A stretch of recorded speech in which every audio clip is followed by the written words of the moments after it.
नमस्कार, मैं हूं Dushyant Kumar. Bharat business guide YouTube channel देख रहे हैं आप, और यहां मैं बिजनेस से जुड़ी आपको हर चीजें बताता हूं। आज है ई कॉमर्स इंडस्ट्री के बारे में, जिसको समझने के बाद आपको लगेगा कि ये काम मैं पहले क्यों नहीं कर रहा था। अगर आप बेरोजगार हैं, नौकरी कर रहे हैं, तो भी आपके पास इसमें मौके हैं, या फिर अगर आप कोई प्रोडक्ट नहीं भी बना रहे हैं तो एज ए करियर आप ई कॉमर्स इंडस्ट्री को चुन सकते हैं। तो आज मैं आपको एक अच्छी जगह लेकर आया हूं, द ड्रॉप्सी के यहाँ। इनका ई कॉमर्स का बिजनेस है जो ग्लोबल सेलिंग के सेक्टर में काम करते हैं, और इसके फाउंडर हैं मिस्टर दया। मैं उनसे आपकी बात कराऊंगा। तो सबसे पहले स्वागत है दया जी आपका। पहला सवाल मेरा लोगों के लिए ये रहेगा कि ई कॉमर्स इंडस्ट्री है क्या और ये कैसे काम करती है, मतलब ये पूरा आप आइडिएशन क्या है ये?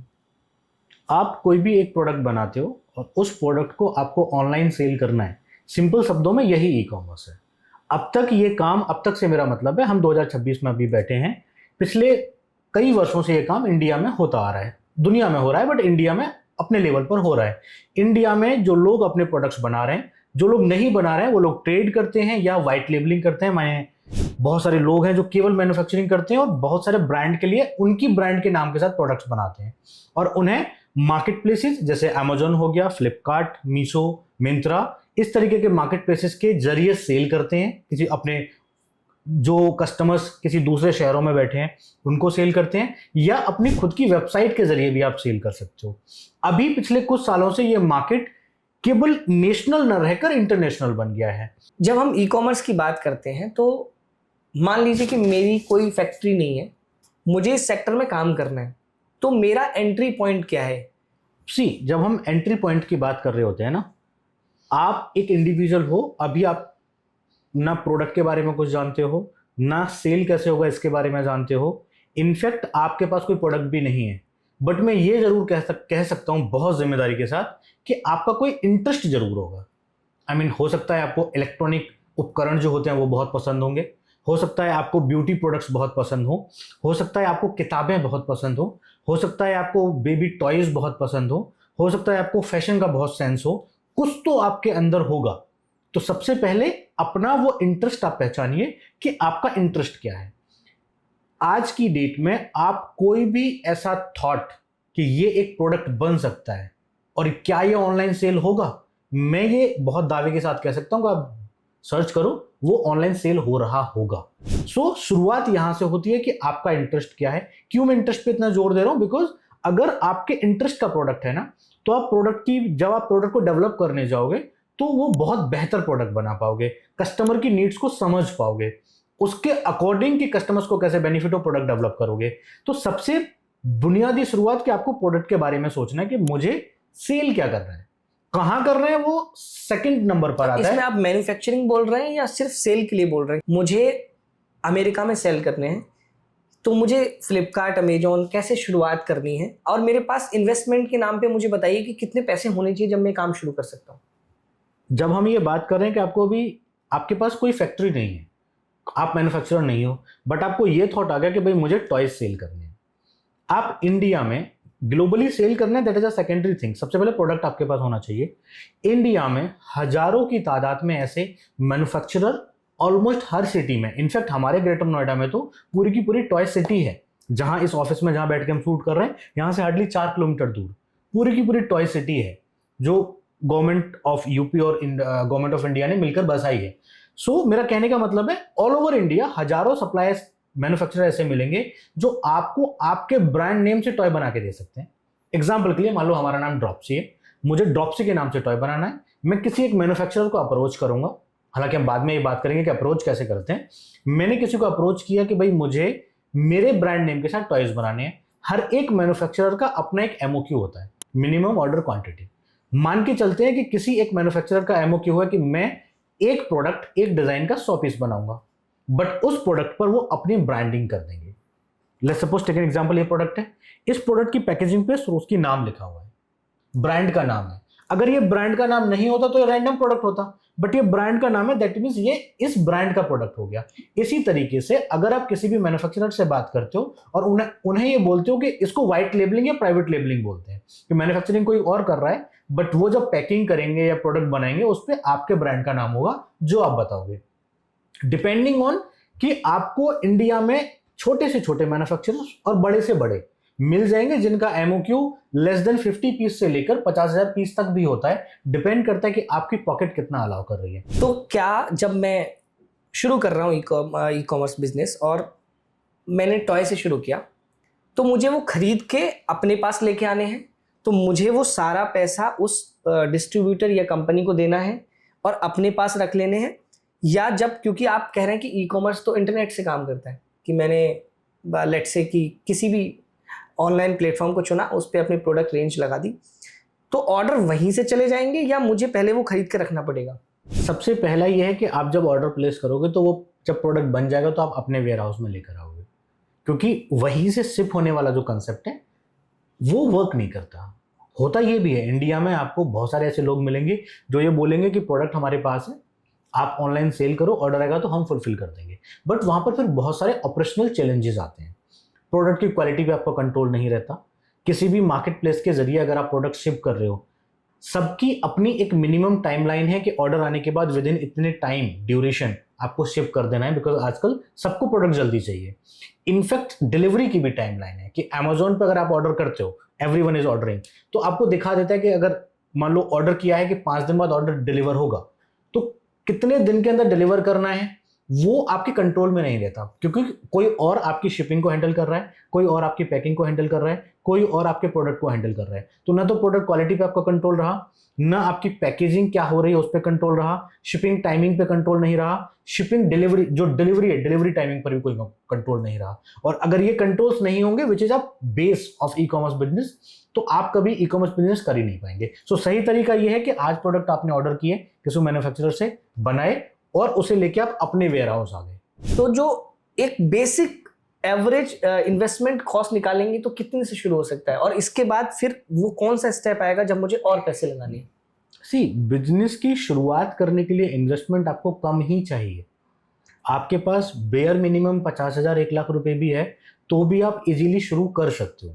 और केवल प्रोडक्ट की कॉस्ट नहीं है, सबसे पहले प्रोडक्ट आपने खरीदा, मान के चलते हैं आपके पास 1 लाख की कैपिटल है, अब बिजनेस शुरू करना है, तो आपने पहले सोचा कि 50,000 रुपया प्रोडक्ट में लगाओगे, तो 50,000 के प्रोडक्ट्स बने, इंक्लूडिंग पैकिंग में मान के चल रहा हूँ 50 बचे। 50 में उस प्रोडक्ट की इमेजेस फोटोग्राफी, प्रोडक्ट फोटोग्राफी होगी जो आपको अपलोड करना है, बिकॉज ऑनलाइन में जो दिखेगा वही बिकेगा। अगर आपका प्रोडक्ट और वीडियोज अच्छे नहीं है, सेल्स ही नहीं आएगी। तो प्रोडक्ट की फोटोग्राफी, इन्फोग्राफिक्स बनाना, जब आप अमेजोन या इस तरीके के मार्केट प्लेसेस पर सर्च करते हो तो वहां पर सिंपल प्लेन फोटोग्राफ्स के अलावा, प्रोडक्ट के फोटोग्राफ्स के अलावा कुछ फीचर्स वाले फोटोग्राफ्स डेमो भी मैंने देखे हैं, कई बार डेमो भी होते हैं, तो उन्हें हम इन्फोग्राफिक्स बोलते हैं। इन्फोग्राफिक्स के लिए आपको चाहिए, आपको यूजीसी वीडियोस भी बनवानी है, उसके लिए भी आपको पैसा चाहिए। एंड एट द एंड जब आप सेल करने जाओगे तो आपको कुछ पैसा इसलिए भी रखना है कि अगर मुझे एड चलाना पड़ेगा अपने प्रोडक्ट की विजिबिलिटी बढ़ाने के लिए, वो भी आपके पास होना चाहिए। कैसे मुझे ये तय करना पड़ेगा कि मैं अपनी प्राइस रेंज किस रेंज में रखूं ताकि मुझे प्रॉफिट भी निकल आए मेरा, और शायद लोग मुझे ज्यादा खरीदें दूसरे ब्रांड के मुकाबले? प्राइमरी तौर पे प्राइस रेंज तो आपके अपने कॉस्टिंग से पता चलती है। आपने एक प्रोडक्ट को 50 रुपीज़ में बाई किया, उस पर आप शिपिंग कैलकुलेट करोगे, उस पर आपके जो अदर एक्सपेंसेस हैं, जैसे अमेजोन का कमीशन हो गया, अगर अमेजोन पर कोई प्रोडक्ट आप 500 रुपये का सेल करते हो, अमेजोन का एक सर्टेन कॉस्ट है कि कितना कमीशन अमेजोन लेगा, एक सेपरेट शिपिंग कॉस्ट है। तो पहले आप अपनी कॉस्ट देखो, जिसको COGS बोलते हैं, कॉस्ट ऑफ गुड्स सोल्ड, कि वो कितना है, आपको एक प्रोडक्ट पड़ कितने में रहा है सेल करने के लिए, और उसके बाद आप कितना मार्जिन रखोगे। पहला तरीका ये है। दूसरा, सेम कैटेगरी सेम तरीके का प्रोडक्ट, बिकॉज ये मैं दावे के साथ कह सकता हूं कि आपका प्रोडक्ट यूनिक नहीं होगा। जो प्रोडक्ट आप बना रहे हो उस तरीके का कोई ना कोई प्रोडक्ट मार्केट में बेच रहे होंगे, तो कंपटीशन को देखना पड़ेगा। करेक्ट। तो वो उन्होंने किस प्राइस पॉइंट पर पोजीशन किया हुआ है, फिर आप उसे देखो कि कितने प्राइस पॉइंट पर है, और उसके बाद अपनी सेल्स कॉस्ट को डिसाइड करो। एज ड्रॉपसी जो हमारा प्राइमरी ऑब्जेक्टिव है वो ये है कि दुनिया में बैठे प्राइमरली इंडियन सेलर्स वो ग्लोबली अपने प्रोडक्ट को कैसे सेल करेंगे। चलो मैं आपसे एक यहाँ पर क्वेश्चन पूछता हूँ कि आपका एक शिपमेंट आप नोएडा में सेल कर रहे हो, एक ऑर्डर आया चेन्नई से, चेन्नई पहुंचने में कितना टाइम लगेगा एक प्रोडक्ट को डिलीवर कराने में? मुझे लगता है 3 दिन। राइट। हाँ, मैं कहता हूं कि मैं 3 दिन में यूएस से अगर कोई ऑर्डर आएगा मैं वहां पर भी डिलीवर करा सकता हूं। तो क्या डिफरेंस रहा इंडिया में और ग्लोबल कंट्रीज में सेल करने? और यहाँ पे जब हम प्रॉफिट की बात करेंगे तो वो 2 से 3 गुना बढ़ गया। आपके मार्जिन्स बढ़ गए। और सबसे बड़ी बात जो बढ़ी यहाँ पर वो ये कि जब आप ग्लोबली सेल करते हो आपके पास 100% ऑर्डर प्रीपेड होते हैं। इंडिया में more than 90% orders cash on delivery होते हैं, जिसकी वजह से आरटीओ बहुत बढ़ता है। आरटीओ मतलब रिटर्न टू ऑफिस या रिटर्न टू ओरिजिन होता है। ऐसे ऑर्डर्स जो कस्टमर ने ऑर्डर तो किए बट वो डिलीवरी होने से पहले ही लौट आए। अब उसके रीजन अलग है, कस्टमर ही नहीं मिला, कस्टमर ने जब वहां पहुंचा ऑर्डर तब कैंसिल कर दिया कुरियर बॉय से कि नहीं मुझे नहीं चाहिए, या कोई रॉन्ग एड्रेस निकला, या फोन नंबर ही नहीं लगा, यानी कि अटेम्प्ट तो किया कुरियर कंपनी ने बट वो डिलीवरी नहीं हुआ। और ऐसी ऑर्डर्स की तादाद अलग अलग प्लेटफॉर्म पे अलग अलग होती है, बट एवरेज निकालोगे तो 25 से 30% होती है इंडिया में। मैक्सिमम पीपल यहां पर गलत तरीका चूज करते हैं, बिकॉज सी अगेन सेल करना आसान है बट सही तरीके से सेल करना इज लिटिल डिफिकल्ट। डिफिकल्ट नहीं कहोगे बट वो आपको पता होना चाहिए। तो जो गलत तरीका जिसकी बात कर रहे हैं वो क्या गलत तरीका होता है? गलत तरीका ये है कि मान लो आप रैंडम प्रोडक्ट सेल कर रहे हो, कि चाइना से प्रोडक्ट लिए या सदर बाजार चले गए, आप प्रोडक्ट ले आए और आपने सेल करना शुरू किया। अब वहां पर क्यों ये गलत तरीका है कि हर बार आपको सेम प्रोडक्ट नहीं मिलेगा, उस प्रोडक्ट की क्वालिटी पे कोई कंट्रोल आपका नहीं है, उस पर कोई ब्रांड नहीं है आपका, तो आप जेनेरिक में सेल करोगे। अमेजोन पर जब आप सर्च करोगे, कोई भी आप भी सर्च करोगे, तो ऊपर या तो ब्रांड नेम लिखा होगा या जेनेरिक लिखा होगा। जेनेरिक प्रोडक्ट्स पर लोगों का भरोसा नहीं है। हाँ, आपके लिए मैं ये पूछ रहा था कि आप जब बाय करते हो कोई भी प्रोडक्ट ऑनलाइन, आपके लिए रेटिंग रिव्यूज कितना मायने रखते हैं? मेरे लिए बहुत मैटर करती है। मैं पर्सनली बताऊं, मैं जब भी खरीदारी करता हूं तो मैं 2-3 फिल्टर तो लगाता हूं। एक फिल्टर उसमें होता है कि 4 से तो ऊपर ही हूं। दूसरा एक मैं जरूर देख लेता हूं कि नंबर ऑफ रिव्यूज थोड़े ठीक हो, मतलब ऐसा लग रहा हो कि कम से कम 500, 1000 या कुछ ऐसा प्रोडक्ट हो जो बहुत ज़्यादा सेल होता है तो उस पर 10,000, 12,000 अगर रिव्यूज़ हो तो 4 से नीचे नहीं रखता। और ये मतलब मेरा बेसिक बाइंग तो जो पैटर्न है। पहली गलती की हम बात कर रहे थे कि जब आप रैंडम प्रोडक्ट मार्केट से लाके डालोगे या चाइना से इंपोर्ट करके डाल दोगे, उस प्रोडक्ट पर रेटिंग रिव्यूज तो होंगे नहीं। जेनरिक का है, how you will sell? Of course 2-4-10 order आ सकते हैं क्योंकि बहुत बड़ा मार्केट है, बहुत सारे कस्टमर्स हैं, हर कस्टमर उतना एजुकेटेड नहीं है, अवेयर नहीं है, तो वो ऑर्डर कर देंगे। बट क्या उससे बिजनेस बना? नहीं। दूसरा तरीका कि जब आपके पास आपका प्रोडक्ट नहीं है, बिकॉज इधर कि आपके पास अपना प्रोडक्ट होना चाहिए, बट अगर वो नहीं है तो आप मान के चलो कि ये कोई ब्रांड है, आप इस ब्रांड के प्रोडक्ट को आपने कॉपी किया इंडिया में, इनकी इमेजेस ले ली, इनकी वीडियोस ले लिया और जेनरिक में लिस्टिंग कर दी इस ब्रांड का प्रोडक्ट। तो जब कस्टमर देखेगा, भले ही इस नई लिस्टिंग पर रेटिंग रिव्यूज नहीं होंगे बट उसको ब्रांड का नाम तो पता हो सकता है ना, मे बी आपको ऑर्डर आ जाए और कंपनी में उसको सू कर सकती है। करेक्ट, मैं उसी पर आ रहा हूं। अब जिस दिन कंपनी को ये पता चलेगा कि आप उनकी बिना परमिशन के उनके प्रोडक्ट को किसी भी मार्केट प्लेस पर सेल कर रहे हो, तो there is a term called, मैं अमेजोन पर स्पेसिफिक बात कर रहा हूं, इन्फ्रिंजमेंट। वो एक इन्फ्रिंजमेंट मार्क करेंगे और आपके ऊपर केस होगा अमेजोन की तरफ से और आपके अकाउंट को तत्काल प्रभाव से इनएक्टिव और सस्पेंड कर दिया जाएगा। उस सूरत में मान के चलो, क्योंकि किसी भी मार्केट प्लेस का पैसा तुरंत नहीं आता, 15 से 20 दिन के बाद आता है, जो भी आपने सेल करी हो। मान के चलो कि महीने में आपने 1 तारीख को बिजनेस शुरू किया, 1 से 15 तारीख तक आपने 20,000 रुपए की सेल करी इस तरीके से चोरी वाले प्रोडक्ट के साथ बिना परमिशन के, और 20 तारीख को ब्रांड को पता लग गया, ब्रांड ने इन्फ्रिंजमेंट का केस डाला, तब तक आपके पैसे तो आए नहीं होंगे क्योंकि सेल्स का पैसा आपके सर्टेन टाइम के बाद आएगा। और जैसे ही आपका अकाउंट ब्लॉक होगा, इनएक्टिव होगा, सस्पेंड हो जाएगा, वो सारा पैसा जो अब तक आपने सेल्स किया है वो भी ब्लॉक हो जाएगा। कई लोग इसमें ओकेजनली बिजनेसमैन होते हैं। ओकेजनली क्यों? जिनको पार्ट टाइम बोलते हैं कि भाई अभी राखी आ रही है, राखी लाई, राखी सेल कर दी, फिर बिजनेस खत्म। दिवाली आएगी, लाइट सेल करना शुरू कर देंगे, दिए सेल करना शुरू कर देंगे ऑनलाइन, वो खत्म, वो भी खत्म। फिर वैलेंटाइंस डे आएगा, उसके रिलेटेड को सेल करना शुरू कर देंगे, न्यू ईयर पे उससे रिलेटेड को सेल करना शुरू कर देंगे। तो साल में 3-4 बार वो पार्ट टाइम बिजनेसमैन बनते हैं, ओकेजनल सेलर्स हैं, वो भी धंधा नहीं हुआ। तो धंधा तो तब होता है ना जब आपने शुरू किया एक बिजनेस बनाना और उसे आप सर्टेन लेवल तक स्केल कर रहे हो और उसमें पोटेंशियल है स्केल होने का, तब वो बिजनेस बना। नए लोग हमको जब देखेंगे उनको लगेगा कि मुझे अपना बिजनेस शुरू कर रहा है, तो वो मैक्सिमम क्वेरी किस बात की होती है? देखो 3-4 डर होते हैं मेनली। सबसे पहले उनको एक क्वेरी होती है कि भाई मैं जो प्रोडक्ट पिक करूंगा क्या वो सेल होगा? ऑफ कोर्स बहुत बड़ा फियर है कि जो मान लो ये बुक्स हैं, एक ब्रांड है नोएडा का ही है, एम्पल प्रेस, किड्स की बुक्स बनाता है, ऑल ओवर वर्ल्ड इनकी बुक सेल होती है। कोई भी जाके अमेजोन पे सर्च कर ले, India, US, Canada, UK, Europe, UAE, हर जगह सेल होती है। मान के चलो सबसे पहला डर कि मैं जो प्रोडक्ट पिक कर रहा हूँ, मान लो मैंने डिसाइड किया कि मैं ये प्रोडक्ट पिक करूंगा, इस ब्रांड के साथ मिलकर पिक करूंगा, या मैं अपना खुद का एक प्रोडक्ट बनाऊंगा, तो क्या वो सेल होगा? पहला डर। दूसरा, जो कंप्लायंसेस का डर है कि मुझे नहीं पता, जब हम इंटरनेशनल सेलिंग की बात कर रहे होते हैं, ग्लोबल सेलिंग की, कंप्लायंसेस कई लेवल पर आते हैं। सबसे पहले अकाउंट लेवल पर आएंगे कि अमेजोन पर आपको ग्लोबल सेल करना है इंडिया से, आपको क्या डॉक्यूमेंट चाहिए, आपको पता होना चाहिए। अगर आप कोई ऐसा प्रोडक्ट सेल कर रहे हो जिसमें कंप्लायंसेस चाहिए, टेक एन एग्जांपल, मैं अगेन इसका एग्जांपल ले लेता हूँ। ये कॉस्मेटिक प्रोडक्ट है, ये आपके पास एक प्रोडक्ट्स रखा हुआ है, this is also cosmetic care, cosmetic product. Cosmetic product में कंप्लायंसेस आएंगे। इंडिया में भी आपको लाइसेंसेस चाहिए, इसको सेल करने के लिए किसी दूसरी कंट्री में मान लो एफडीए चाहिए, वहाँ का जो फूड सप्लीमेंट डिपार्टमेंट होता है वो चाहिए। इसके अंदर जो इंग्रेडिएंट्स हैं, जो भी केमिकल्स हैं, उसकी डिटेल रिपोर्ट के लिए एमएसडीएस एक रिपोर्ट होती है, वो आपके पास होनी चाहिए।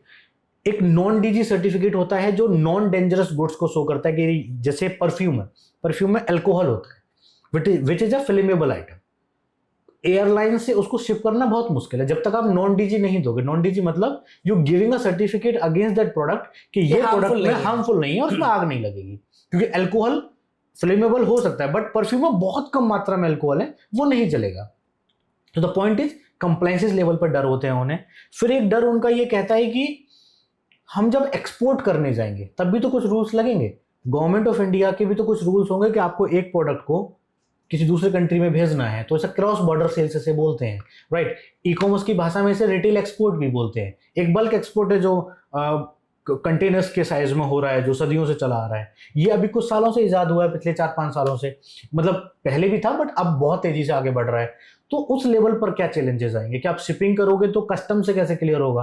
पहले इंडिया के कस्टम से क्लियर होगा, फिर जब वहां पहुंच जाएगा दूसरी कंट्री में तो उस कस्टम से क्लियर होगा, वहां पर क्या कंप्लायंसेस लगेंगे? लोग नहीं है अवेयर उस बात से, वहां लोग फंस जाते हैं। तो ये जो भी चैलेंजेस हैं, ये एक वो तैयारी है, या जो आपका क्वेश्चन था इसका वो आंसर है कि ये मेन फियर्स हैं। मुझे कैसे पता होगा कि उस देश में किस प्रोडक्ट की ज़्यादा डिमांड है जो इंडिया प्रोड्यूस करता है या इंडिया के मैन्युफैक्चरर्स के पास सस्ते उसमें मिल जाएंगे और मुझे ज़्यादा प्रॉफिट मिलेगा? ये हम कैसे इसका आकलन करते हैं? इसका जवाब दो तरीके से।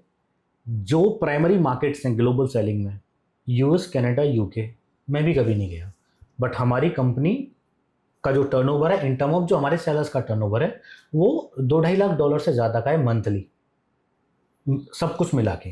हम भी कभी नहीं गए।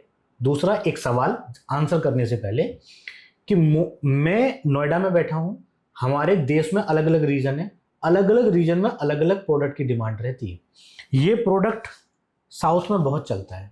अगर ये प्रोडक्ट आपको पता हो क्या है, ये प्रोडक्ट बेसिकली आपकी टैनिंग को हटाने के लिए है, इंस्टेंटली रिमूव कर देगा। आप 10 दिन धूप में घूमे हो, आप अभी लगाओगे वो आपको एकदम व्हाइटनिंग कर देगा। ये क्लेम हम अभी नहीं करते। नहीं, ये सिर्फ एक, मैंने इसलिए नाम नहीं बताया प्रोडक्ट का, मैं बस ये बता रहा हूँ कि किसके बारे में प्रोडक्ट है। अब ये प्रोडक्ट उस जगह जहां ज्यादा चलता है, जहां गर्मी बहुत है, धूप बहुत है, या बहुत सारे प्रोडक्ट एक क्लेम करते हैं कि भाई मान लो पाउडर है कि ठंडा फील कराएगा, जहां गर्मी पड़ती है। मेरा कहने का मतलब यह है कि मुझे अगर ये देखना है कि चेन्नई में कौन सा प्रोडक्ट फिट होगा, उसके लिए भी तो मुझे यहीं बैठ के रिसर्च करनी पड़ेगी। उसके लिए बहुत सारे टूल्स हैं। पेड टूल में अगर आप जाओगे तो हीलियम 10, जंगल स्काउट जैसे पेड टूल्स हैं, जिनका मंथली जो सब्सक्रिप्शन है विच इज अराउंड $100 या उससे भी ज्यादा होता है। वो टूल आपको एक एक प्रोडक्ट, एक एक कॉम्पिटिटर, एक एक जियोग्राफिकल लोकेशन की जानकारी दे देंगे कि क्या सेल हो रहा है। मान लो यूएस के टेक्सास में स्टेट में क्या सेल होता है, वो मुझे पता चल जाएगा। तो हम पेड टूल्स का यूज कर सकते हैं। प्लस अगर आप अमेजोन भी स्क्रॉल करोगे तो अमेजोन पे जब आप देखोगे कि कौन सा प्रोडक्ट सेल हो रहा है, तो क्या प्रोडक्ट सेल हो रहा है और हमारे पास क्या प्रोडक्ट है, उसकी जानकारी आपको अमेजोन के खुद के अपने फ्री टूल्स अवेलेबल हैं। वो चाहे रेवेन्यू कैलकुलेटर हो गया या उनका एक्सपोर्ट नेविगेटर एक सेपरेट टूल है, उसके जरिए भी आप ये एनालिसिस कर सकते हो कि उस पर्टिकुलर कंट्री में क्या सेल हो रहा है। मैं अगर नया बिजनेस शुरू कर रहा हूँ तो मुझे किस में पहले घुसना है? हमें उस प्रोडक्ट को पहले चूज करना है जिसकी सेल्स अभी कम है बट पोटेंशियल ज्यादा है। क्योंकि एक प्रोडक्ट जो आज की डेट में मान के चलो कि 50,000 यूनिट हर महीने सेल होता है, दैट मीन्स उस प्रोडक्ट में ऑलरेडी इतने बड़े प्लेयर बैठे हैं जिनके पास 70, 80, 90% मार्केट कैप्चर्ड है। आपके पास केवल 10% बचता है, यानी छोटे प्लेयर्स के पास 10% बचता है। अब हम बहुत बड़ा प्ले नहीं कर पाओगे। एक प्रोडक्ट ऐसा है जहां पर अभी सेल्स बहुत ज्यादा नहीं है, मान लो 1000 यूनिट एक महीने में सेल होते हैं, बट पोटेंशियल है कि आने वाले महीनों में 20,000 भी होंगे। अब 1000 में कोई भी बड़ा प्लेयर आपको नहीं मिलेगा, सो दैट कि अगर आप उस सेगमेंट में एंटर करते हो जो अभी ग्रो हो रहा है, सैचुरेशन पॉइंट पे नहीं पहुंचा, वहां पर सबसे ज्यादा चांसेस है कि आप एक अच्छा बिजनेस बना पाओगे। अब मुझे ये समझना है कि क्या मुझे सारी जानकारी ई कॉमर्स की होनी जरूरी है या इसमें कोई और मेरी मदद कर सकता है ताकि मैं बिजनेस शुरू कर पाऊं? जानकारी होना तो जरूरी है, मदद बहुत लोग कर सकते हैं। ड्रॉपसी कैसे मदद करेगा? ड्रॉपसी, देखो ड्रॉपसी एक एग्रीगेटर है जो आपके और जिस ब्रांड के प्रोडक्ट आप सेल करोगे उसके बीच में ब्रिज का काम करता है। जो मैंने सही तरीका बोला था थोड़ी देर पहले कि जब हम ग्लोबल सेलिंग की बात कर रहे हैं तो ड्रॉपसी आपको ये बता रहा है कि सही तरीका क्या है।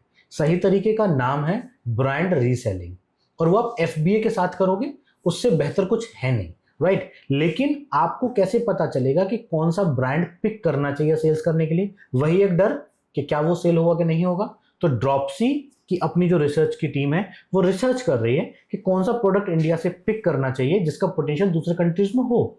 जो डर एक सेलर को है, हम उस पर काम कर रहे हैं, हम उसकी रिस्पॉन्सिबिलिटी लेते हैं। सेकंड कि अब ब्रांड तो आपने फाइनल कर लिया, बट क्या वो ब्रांड आपको परमिशन देगा? क्योंकि हर ब्रांड का अपना एक MOQ होता है कि why I will give you the permission to sell my product. तो आप उनसे एक सर्टेन प्रोडक्ट बाय करोगे, उनका MOQ मैच करोगे, तो हर ब्रांड का अपना एक सर्टेन MOQ है। तो वो ब्रांड से आप कैसे कनेक्ट कर पाओगे?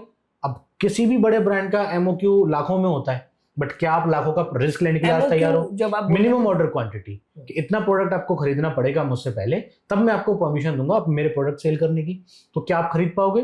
वो रिस्क लेने को तैयार हो? वहां पर ड्रॉपसी आपकी हेल्प करता है।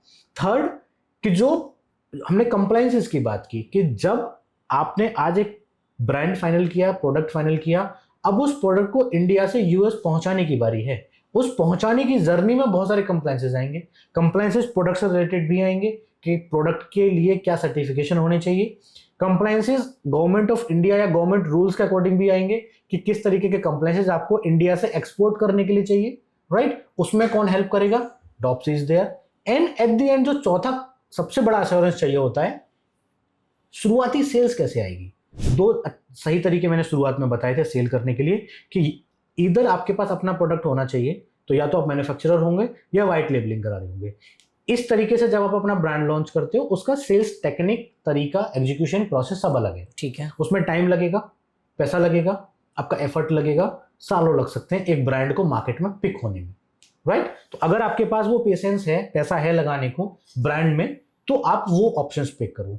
आपको चाहिए कि नहीं पहले मुझे बिजनेस बनाना है, राइट, तो आप एग्जिस्टिंग ब्रांड्स को पिक करो जो ब्रांड Amazon पे बहुत अच्छा कर रहे हैं, उनके पास रेटिंग्स भी हैं, रिव्यूज भी हैं, उनके मार्केट में बायर्स भी हैं। जो बात आपने भी बोली कि रेटिंग रिव्यूज मैटर्स, तो हम आपको वही प्रोडक्ट सजेस्ट कर रहे हैं जिन प्रोडक्ट्स पर रेटिंग रिव्यूज हैं। तो आप पहले वो ब्रांड पिक करो हमारे जरिए, उनसे ऑथोराइजेशन लो और सेल करना शुरू करो। ऑनलाइन में ई कॉमर्स में क्या ज्यादा मुनाफा है या दुकान खोलने में ज्यादा भलाई है? ऑफ कोर्स ऑनलाइन में प्रॉफिट्स बहुत अच्छे हैं। मार्जिन डिपेंड करता है कि आप ग्रॉस मार्जिन कैलकुलेट कर रहे हो या नेट मार्जिन कैलकुलेट कर रहे हो। एक कंपैरिजन के जरिए मैं इंडिया और ग्लोबली मार्जिन को समझाने की कोशिश करता हूँ। इंडिया में एक प्रोडक्ट आप 1000 रुपीज़ का सेल करते हो, 1000 रुपीज़ का, अगर आप 30% प्रॉफिट भी बना रहे हो तो 1000 रुपीज़ का 30% कितना हुआ? 300 रुपये। अब 300 रुपये नेट मार्जिन की बात कर रहा हूँ, जिसमें प्रोडक्ट कॉस्ट आपने घटा दी, शिपिंग कॉस्ट आपने घटा दी, Amazon का कमीशन घटा दिया, एडवर्टाइजमेंट घटा दिया, या अदर कोई भी कॉस्ट जो रिटर्न RTO आते हैं उसका एक सर्टेन परसेंटेज भी आपने लेस कर दिया।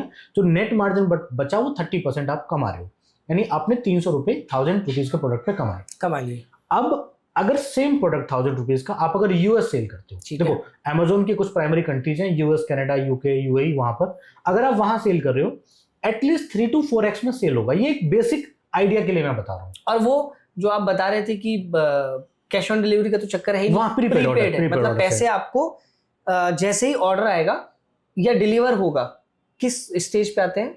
पेमेंट तुरंत आ जाता है, बट वो अमेजोन के पास सिक्योर रहता है। Okay. अमेजोन का अपना पेमेंट साइकिल है कि 15 डेज के बाद वो आपको रिलीज करते हैं, बट पेमेंट पहले आ गया, वहां पर आरटीओ रिटर्न के चांसेस कम हो जाते हैं। सो द पॉइंट इज, जो मैं आपको बताने की कोशिश कर रहा था, जब हम प्रॉफिट मार्जिन कैलकुलेट कर रहे हैं, तो अगर जो प्रोडक्ट इंडिया में 1000 रुपीज का सेल हो रहा है, अगर आप एक आइडिया के लिए पकड़ो तो 3x या 4x में वो यूएस में सेल होगा। गुना 3 गुना 4 गुना 3 गुना में भी सेल हो रहा है, तो वो 3000 रुपए का सेल हो रहा है। सर्टिफिकेशन कुछ ऐसे होते हैं जिसमें मैं अगर आ रहा हूँ बिजनेस में, या कोई आना चाहता है जो हमें देख रहा हो, तो वो कैसे शुरू करेगा? देखो, इंटरनेशनल ग्लोबल सेलिंग जब आपको करनी है तो अमेजोन की अलग स्पेसिफिक रिक्वायरमेंट है। अमेजोन ये कहता है कि अगर आप इंडियन सिटीजन हो और आपके पास किसी भी तरीके का बिजनेस रजिस्ट्रेशन नहीं है, तो भी आप अपना बिजनेस स्टार्ट कर सकते हो। माने आपके पास सिंपल आधार, पैन जैसे बेसिक डॉक्यूमेंट्स हैं, तो भी आप कर सकते हो। गवर्नमेंट ऑफ इंडिया का एक रूल ये कहता है कि जब आप शुरू कर रहे हो, बिकॉज एक्सपोर्ट की जब हम बात कर रहे हैं बार बार, तो एक्सपोर्ट में 2 तरीके की बिलिंग होती है, एक CSB4, एक CSB5। CSB बोले तो कमर्शियल शिपिंग बिल। CSB4 की बिलिंग का मतलब ही ये है कि आप अभी नए हो और आप एक शुरुआती तौर पर अपने बिजनेस को शुरू कर रहे हो, तो गवर्नमेंट ऑफ इंडिया का रूल ये कहता है कि जो भी आप शिपमेंट बनाओगे इंडिया से जो किसी दूसरी कंट्री में जाएगा, उस पूरे शिपमेंट का इनवॉइस वैल्यू INR 25,000 से कम होना चाहिए। जो भी एक सेलर अभी शुरू कर रहा है, उनके पास वो सारे डॉक्यूमेंट्स अभी नहीं है, वो अभी देखना चाहते हैं कि भाई मुझे शुरू करना है, तो मुझे अभी डॉक्यूमेंट्स के झमेले में नहीं पड़ना, तो क्या मैं कर पाऊंगा ग्लोबल सेलिंग टेस्टिंग पीरियड के तौर पर? तो जवाब है कि हाँ, क्योंकि आप अमेजोन पर अकाउंट बना सकते हो बिना डॉक्यूमेंट्स के। अब दूसरा क्वेश्चन है कि क्या आप शिपमेंट भी कर पाओगे, एक्सपोर्ट कर पाओगे? क्वेश्चन है हाँ, सॉरी जवाब है हाँ, एंड वो आएगा CSB4 बिलिंग के अंदर। अब जो भी आप प्रोडक्ट भेज रहे हो, मान के चलो आप बुक्स भेज रहे हो, आपके पास 50 तरीके की बुक्स हैं जो आप एक्सपोर्ट करना चाहते हो। 2 तरीके के रूल लागू होते हैं इस शिपिंग के अंदर कि उन 50 बुक्स का जो अमाउंट होगा, इनवॉइस वैल्यू, यानी जितने में वो सेल होंगी, तो हम डॉलर के हिसाब से कैलकुलेट करेंगे? करेंगे डॉलर के हिसाब से कैलकुलेट, बट उसे हम INR में कैलकुलेट कर रहे हैं। 25,000 से ज्यादा नहीं, 25,000 से ज्यादा नहीं होना चाहिए। प्लस एक तरीके की बुक्स, यानी एक तरीके का SKU जो बात करते हैं कि एक SKU की जो क्वांटिटी है वो 25 से ज्यादा नहीं होनी चाहिए। तो अगर आप इस क्राइटेरिया को फुलफिल करते हो, आप इंडिया से multiple testing shipment to other country in Amazon FBA send कर सकते हो और टेस्टिंग फेज के अंदर अपने बिजनेस को शुरू कर सकते हो। तो आपको ई-कॉमर्स का एक मोटा मोटी आइडिया लग गया होगा। बहुत ही अच्छा सेगमेंट है। मैं एक बार आपको बता दूंगा, डिस्क्रिप्शन में डाल दूंगा कि कितना इसमें पोटेंशियल है, कि 2030 तक का जो आकलन है इसके बढ़ने का वो कितना है। वो फिगर्स जब आप देखेंगे तो आपको पता चलेगा कि इस बिजनेस में आपको आ जाना चाहिए।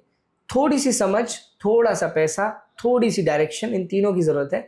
और ये तीनों अगर मिल जाते हैं तो आप एक अच्छी अर्निंग कर सकते हैं, अपना कोई ब्रांड क्रिएट कर सकते हैं। अपना ब्रांड क्रिएट करते हैं तो उसे आप देश में नहीं, उसको विदेश में भी बेच सकते हैं। और इस सब में ड्रॉपसी आपकी मदद करता है। तो आप इस चैनल को सब्सक्राइब करें, हमें अपना प्यार देते रहें। Thank you so much. और काम शुरू करें, पैसे कमाएं, एंजॉय करें।